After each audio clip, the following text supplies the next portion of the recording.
So far, we've talked about the structure of clauses, but we've also sometimes used the word sentence. So what's the difference between a clause and a sentence? Does it mean the same thing? Well, not exactly. A sentence can be made up of just one clause, and in that case, you could say that the clause and the sentence are basically the same thing. But a sentence can also be made up of more than one clause. So a sentence is made up of one or more clauses. A simple sentence is the same thing as a clause.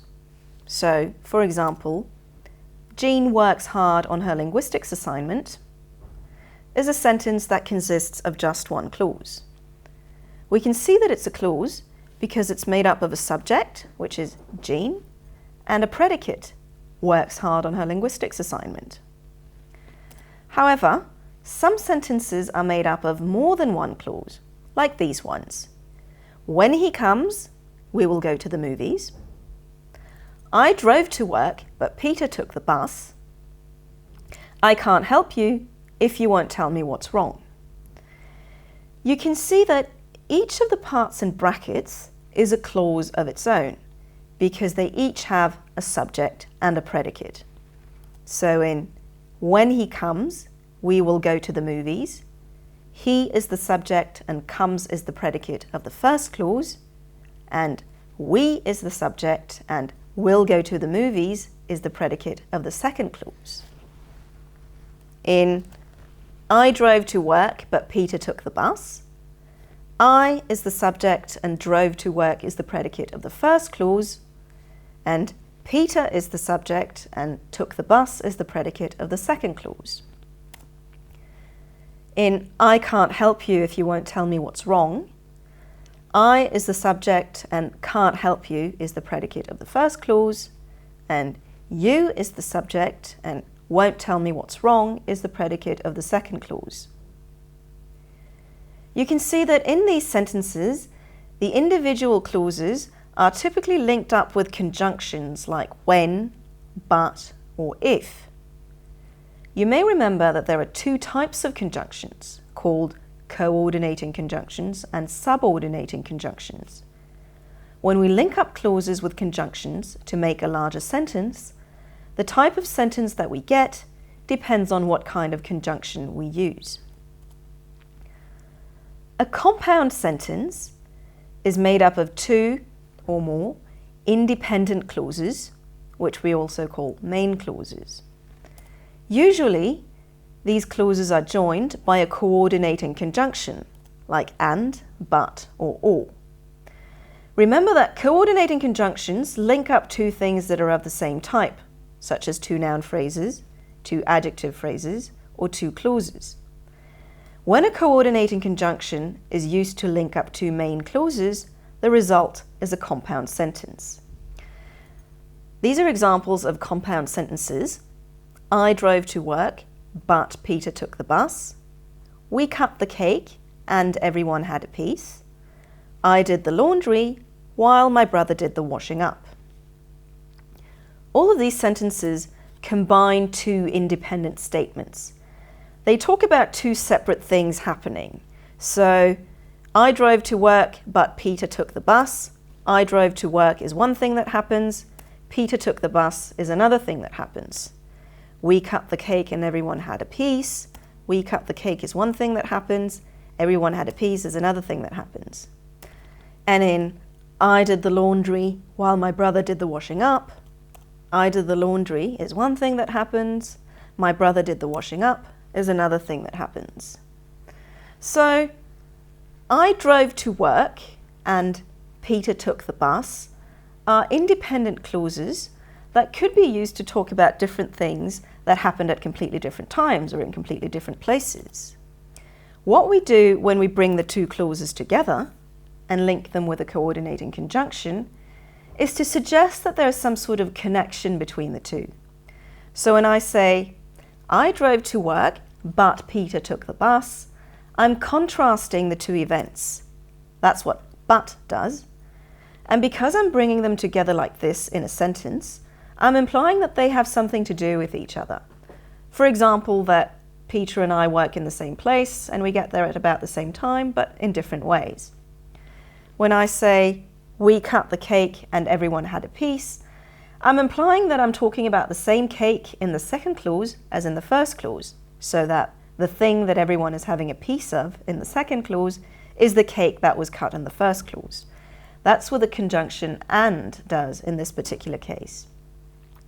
And when I say, I did the laundry while my brother did the washing up, I'm saying that these two events happened at the same time. That's what the conjunction while does. The other type of multi-clause sentence is a complex sentence.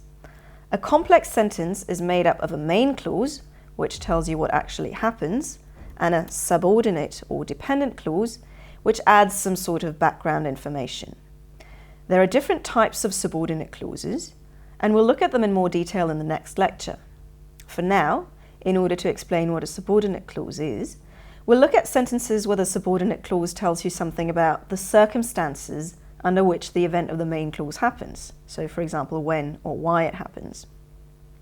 Look at these examples. I couldn't come because I had a cold. If you're good, I will buy you an ice cream. When I got home that night, I was so excited I couldn't sleep. These sentences are different from the compound sentences that we looked at because they don't talk about two independent events taking place. In the first clause, what I'm saying actually happened is I couldn't come. In the second clause, what I'm saying will happen is I will buy you an ice cream. In the third clause, what I'm saying happened is I was so excited I couldn't sleep. The second part of each sentence gives you some sort of background information about this event. It tells you the reason the event happened, because I had a cold, the conditions for it happening, if you're good. I'm not saying I will buy you ice cream no matter what, but only under certain conditions, and so if you're good is telling you what those conditions are. Or it tells you when the event happened, so when I got home that night.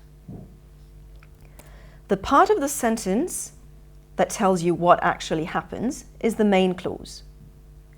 The part of the sentence that tells you when it happens, why it happens, the conditions for it happening, and so on, is the subordinate clause.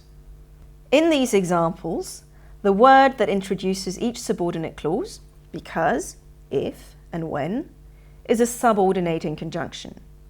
Although we'll see in the next lecture that there are different kinds of subordinate clauses, and not all of them are formed with subordinating conjunctions.